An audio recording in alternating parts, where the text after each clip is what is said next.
রং চা হবে? হ্যাঁ বসেন। ভিতরে দুটো রং চা দিন।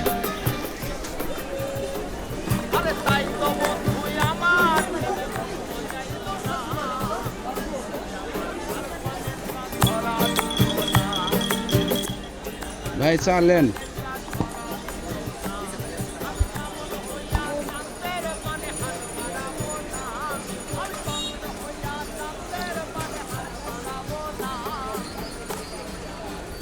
কি ব্যাপার ভাই, তা তো ঠান্ডা হয়ে গেল। সে কি আসবে? সে তো প্রতিদিনই আসে, কিন্তু দেখা যায় না।